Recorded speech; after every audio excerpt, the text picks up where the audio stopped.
As I was feeling tired, I started to feel stressed and anxious. And what I realised is that I needed to adopt one of the strategies that I'm going to talk about. So is pacing helpful? Well, first of all, it's useful to understand what pacing is. I would define it as a relaxed, focused approach for people with ME/CFS, long COVID, fibromyalgia related conditions to help you boost your health and energy in a sustainable way in terms of doing tasks, activities, etc. So if your body isn't working, it's understandable if people think that pacing is a useful self-management tool, and it is also really important to dig a bit deeper into what is going on. There are reasons why you don't have energy, and it's important to address those factors.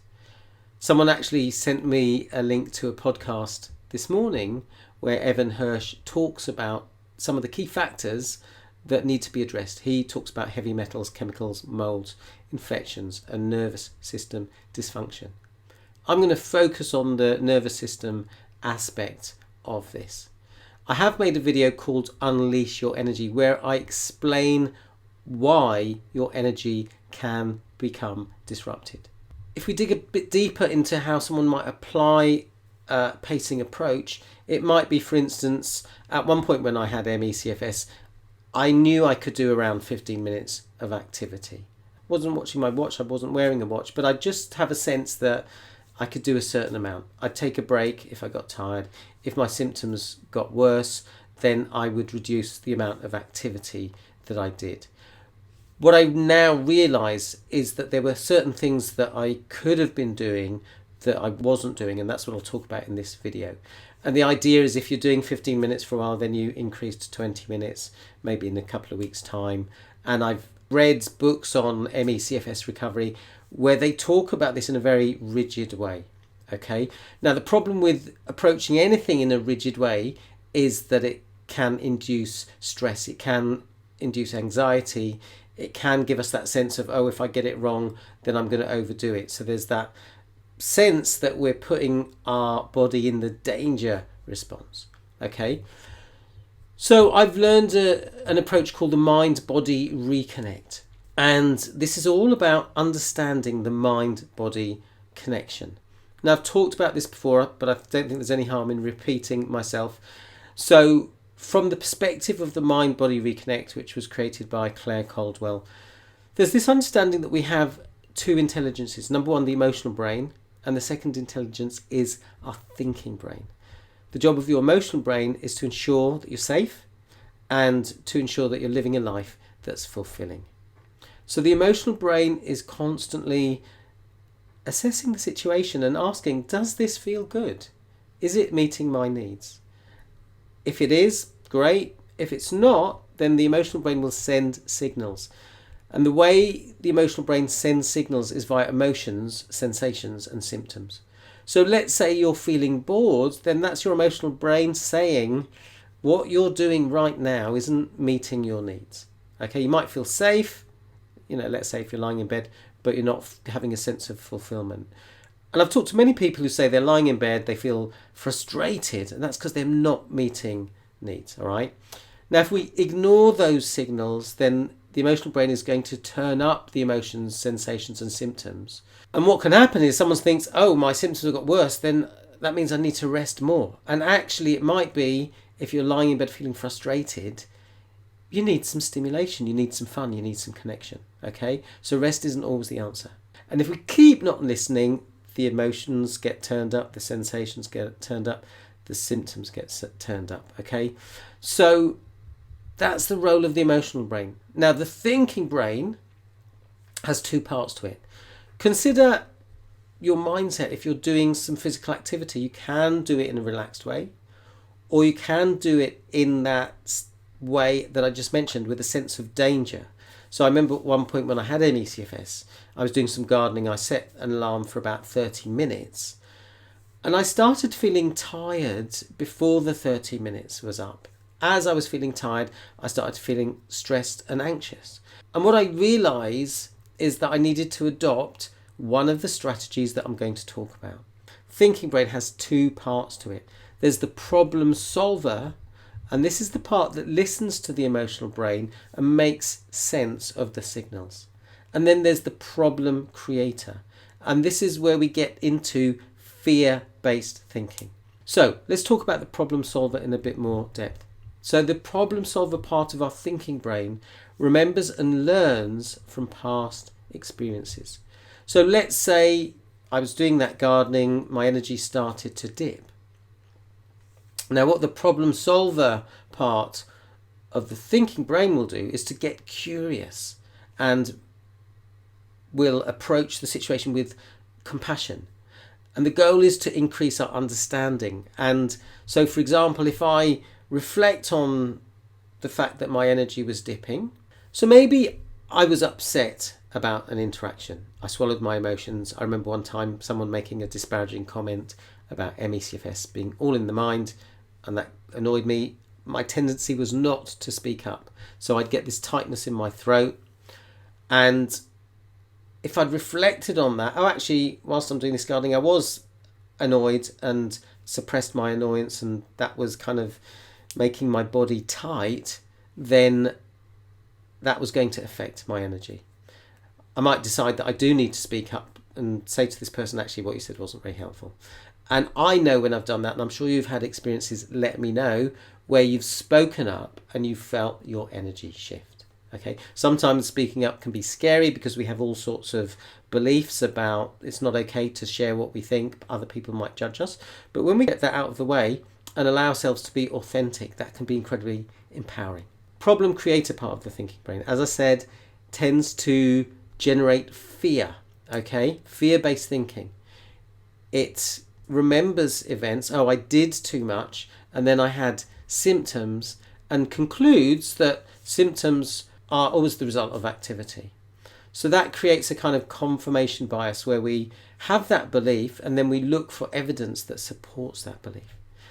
And someone can generate the notion that activity is dangerous. So the next time they have to do some activity, they feel stressed, and that might be subconscious because if we repeat a pattern enough times, it's not a conscious pattern. It just happens automatically. We call it a conditioned response, like Pavlov and his dogs. If you don't know about Pavlov and his dogs, let me know and I'll explain. So this can result in what we call the expectation effect. There's a very interesting book by a chap called Dave Robson where he talks about the power of expectation. So for instance, if someone's expecting post-exertional malaise, that can influence the outcome. There's plenty of research that shows that that is the case, and the placebo effect is one example of that. So I've made a video entitled How to Make Expectations Work for You.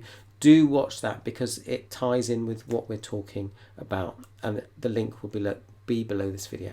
So let's look at some strategies. The first thing to consider is, what are your preferences? I'll explain this by creating 4 fictional characters. So let's say, first of all, we've got Susie structure.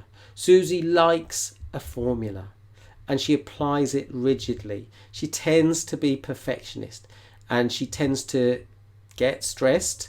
She chastises herself if she makes a mistake. She's not good at listening to her body. She's really good at being self-critical. So that's the lens in which she looks at things. So if she experiences symptoms, she tends to conclude that it's her fault that she did too much. What changes do you think that she needs to make? I'd suggest that she needs more self-compassion. She needs to learn to be more pragmatic rather than perfectionist. I worked with someone who was a film director, and you probably may have seen some of her films. She was incredibly perfectionist, and she learned to be much more relaxed, and as a result, she said, I'm probably a nicer person to work for because she had a whole team of people under her. So she needs to learn to be more okay with imperfection. And I would suggest that her mindset needs to be more flexible. So that is Susie structure. So now consider Kate Chaos. She has no concept of structure. You may know people like this. I certainly do. She's not good at listening to her body.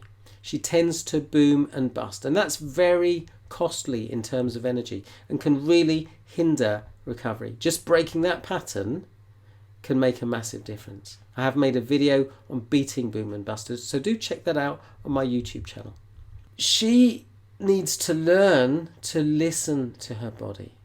That can take time to do, that can take practice. She might need some very gentle structure. For example, I've made a video on learning how to check in with your body, getting good at that, because the body, remember, is sending us signals via the emotional brain. So do check out this video where I explore that topic, checking in with your body. So let's move on to flexible Felicity. Now, she has a relaxed approach to activity, to movement. Let's say she can do 15 minutes at the moment. Sometimes she does less if she needs to, but she doesn't really understand mind-body approaches. And therefore, the big opportunity for her is to learn more about the mind-body and how it can influence our health, energy, and well-being. Finally, there's intuitive Ivy. She really tunes in to what feels right. So, for example, when I was doing that gardening and my energy started to dip, it might have been a good time to pause, to sit down, just check in. What's going on with my body? What emotions around? What sensations am I noticing? I did just release a video on a strategy that I found super helpful for reducing symptoms. Again, check out the link below this video. And that video, I only released it yesterday, seems to be very popular, getting some nice comments. So do check out that video because I think it's a really powerful concept. So yeah, she tunes in to what feels right. She listens to her body. She's very relaxed if she experiences symptoms. She applies that curiosity that I was talking about. She listens to her emotional brain and looks for deeper understanding of the mind-body connection. Second thing she does is she really cultivates feelings of safety. Now, I did make a video where I talked about the step-by-step approach. I was looking for that video this morning, I couldn't find it. So if you do find it on my YouTube channel where I talk about the step-by-step approach, then let me know and send me the link. First person to do that, I'll give you an hour of coaching one-to-one, no cost. Third thing that Felicity does is, as I say, she understands the mind-body connection. She understands the emotional brain is sending signals, sending emotions. And if you haven't read Dr. John Sarno's books, he talks about what happens when we suppress our emotions. And he says that symptoms, including pain, can be the result of repressed emotions. Actually, we can also suppress our emotions. So the difference between repressed is pushing down subconsciously. Suppression is the conscious decision not to act on an emotion. She understands the thinking brain, that we have this problem solver part, problem creator part. She spots when she's in the problem creator part. She understands the power of expectations. And number 5, she understands the power of reframing. So instead of catastrophizing, confirming our beliefs in a negative way, as I mentioned earlier, she says, well, actually, if I'm experiencing symptoms at the moment, I did do quite a lot more than I normally do, and my body isn't used to it. So those symptoms are understandable. But I'm just going to respond in a relaxed way, and I know they are going to resolve. She recognises that she is in training.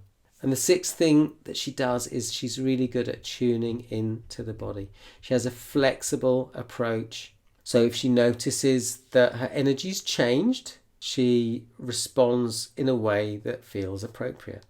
So for example, a while back, I was having to do my accounts, and at certain points, I'd feel my energy dip. And I thought, actually, I need a break, but I actually need to go and have a walk because my body's got bored of just sitting there. Okay, I didn't actually need to rest. I just needed to move. Okay. I've shared a lot of information in a short amount of time there. I'd love to know what your insights are. What is your key takeaway? So next week, in my video that I normally post on a Monday, I am going to be exploring the power of the mind and how to harness that.